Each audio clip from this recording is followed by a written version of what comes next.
That's a good burger. Hi, I'm Rachel. And I'm Eric. And we gotta eat them all. So today we are cooking Diglett. Diglett is a ground type mole Pokemon. Now you're going to be hard pressed to find a farmer who'd be willing to butcher a Diglett. They have a relationship with a Diglett. They help farmers till their soil, and a Dugtrio's been known to even turn deserts green. So they're very valuable to a farmer. Diglett and Dugtrio play a huge role in conservation efforts. We were lucky enough that there was a small overpopulation and they had to do some population control. So we were able to get some ground meat, if you will. Today we're making smash burgers. Digletts are really dense. They're only like 8 inches tall and they're 2 pounds. Yeah. So we're expecting pretty dense burgers today.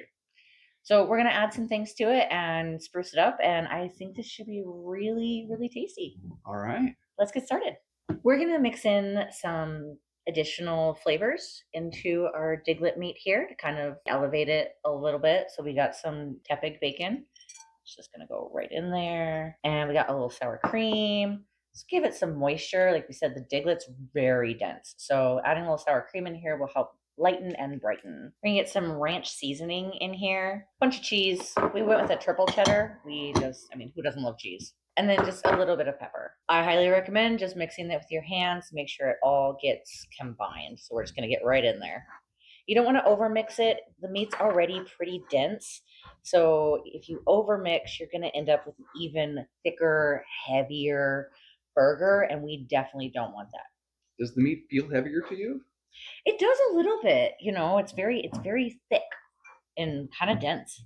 Interesting. Yeah. Now that this is all mixed, I went ahead and weighed it out, and we're going to make these into about 3.8 ounce patties. So we're just going to measure it out and make little balls and get it ready to go onto the griddle. One cool thing about the Diglett, they're pretty weak, but they're known for really fast attacks. Some people say they move at the speed of light. Yeah, I don't believe that, but who knows? All right, so we are ready to get these cooked up. So you don't want to overcrowd your griddle. You want to do just like 2 or 3 at a time because you're going to smash these pretty flat. And to get a nice clean press on them, we're going to use some parchment paper. And I have this very heavy grill press. So this is going to go really fast. So here we go.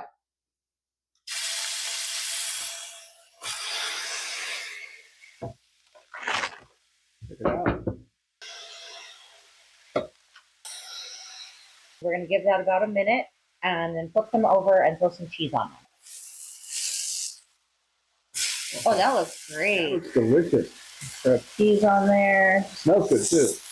And we'll give it another minute, and then we're going to move it over to the tray and throw it into our oven, which we're set to warm, to keep them warm while we cook all the rest of them, because it's going to have to do in batches. You can see here that we have cheddar cheese, but also we have Swiss. So since the burgers themselves are going to be a double patty burger, I figured that we'd use cheddar on one and Swiss on the other and give a nice variety. Use whatever cheese you like, though, for your own burger pleasure. All right, so we're going to pull the first batch off. Okay. Whew, well, this skillet is hot. I've turned it down a little bit, but now that our burgers are all done and in our warmer, they'll be fine while we get our buns toasted up, and we're going to toast them on this same skillet, just right in that Diglett grease. All right, so these have been toasting for a couple minutes and they look pretty good. So we're going to go ahead and pull them off and prepare one for sampling. Well, these look great. The cheese is all melty. I just hope that it's nice and moist. I went for lettuce and tomatoes, and I have Miracle Whip and spicy sriracha mayo on mine. This is gonna be a lot of food. It will be. I went for much of the same, only I also like ketchup and onions. Whew, I don't know if I can take this bite. Oh my gosh. Okay, I'm excited. Oh man, that is really juicy. That's a good burger. Diglett for the win, for sure. Yeah, the meat is... I can't place it. It's different.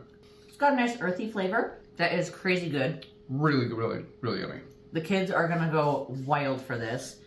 The biggest issue is that we got really lucky in getting this meat since it was for overpopulation control. Mm-hmm. Like we said, you're gonna be really hard pressed to find anyone who's willing to butcher Digletts. If you can get your hands on it, Highly recommend. Definitely one for the books. Mm-hmm. Join us next week when we're going to be cooking Meowth. Meowth, that's right. Like and subscribe. So today we're talking to a local farmer about how the wild Diglett population in the area benefits his farm. So, hi, how are you doing today? I'm doing great. How about you? I am doing fantastic. Cool. So what all do the Diglets do for you? Oh man, they like till the earth, they pee on it and water the plants, they just chew things up. I couldn't live without them. They just do all my work for me. That's fantastic. So the Diglets like to chant, and especially at night. How do you feel about that? Oh, I love it. It's like music to my ears. I sleep really good when I hear them making that weird noise. Can you do that noise they make? The Digla-dig? Digla-dig, digla-dig, digla-dig. Digla-dig. Yeah, I like it. It's cool. Would you ever consider eating a Diglett? Oh man, I would. I would love to eat them. I Really? would love to cook one up and eat it right now.